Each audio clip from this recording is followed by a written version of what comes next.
రామాంతపూర్ ఘటన మరొక ముందే చాంద్రాయణగుట్టలో విషాదం జరిగింది. చాంద్రాయణగుట్ట నుంచి పురాణపూల్ కు వినాయకుడి విగ్రహాన్ని వాహనంలో తీసుకెళ్తూ ఉండగా బండ్లగూడ రోడ్డు దగ్గర గణేష్ విగ్రహం ఉన్న వాహనానికి విద్యుత్ షాక్ తగిలింది.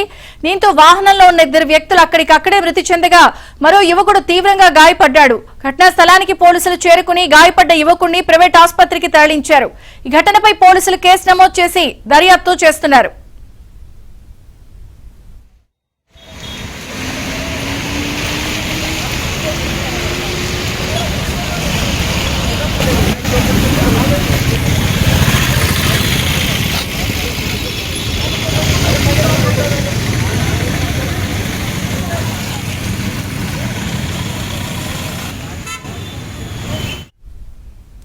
హైదరాబాద్ చాంద్రాయణగుట్టలో విషాదం చోటు చేసుకుంది. వినాయకుడి విగ్రహం తీసుకెళ్తూ ఉండగా ఎలక్ట్రిక్ షాక్ తగిలి ఇద్దరు వ్యక్తులు అక్కడికక్కడే మరణించినట్టుగా తెలుస్తోంది. అప్డేట్స్ శశి అందిస్తారు. శశి,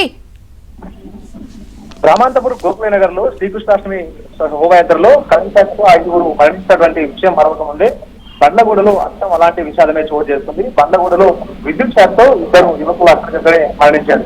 ఇక వినాయక చవితి సమీపిస్తూ ఉండడంతో వినాయక విగ్రహాన్ని తీసుకునేదానికి పురాణపూల్ నుంచి వచ్చినటువంటి యువకులు చాంద్రాయణగుట్టలో వినాయకుడి విగ్రహాన్ని తీసుకుని అనంతరం తిరిగి పురాణపూల్ వైపు వెళ్తూ ఉన్నారు. సో అదే సమయంలో వినాయకుడి విగ్రహాన్ని ట్రాక్టర్ దానికి అనుసంధానించి దాని మీద తప్పిస్తున్నటువంటి నేపథ్యంలో ఒక్కసారిగా బండ్లగుట్ట వస్తుండగానే ఆ విద్యుత్ తీగలు ట్రాక్టర్ ను తాకాయి. సో ఇదే నేపథ్యంలో విద్యుత్ షాక్తో ధోని ఆ తర్వాత వికాస్ ఇద్దరు యువకులు అక్కడిక్కడే ప్రాణాలు కోల్పోయారు. అనంతరం మరొక ఇద్దరు కూడా తీవ్రంగా గాయపడడంతో సమీపంలో ఉండేటటువంటి ఆసుపత్రికి ఆ ఇద్దరిని కలిసి చికిత్స అందిస్తూ ఉన్నారు. ప్రస్తుతం ఆ ఇద్దరి ఆరోగ్య పరిస్థితి కూడా విషమంగానే ఉన్నట్టుగా తెలుస్తోంది. ప్రధానంగా ఇప్పుడు కరెంట్ షాక్ చనిపోయినటువంటి వికాస్ ధోని ఇద్దరు కూడా స్నేహితులు.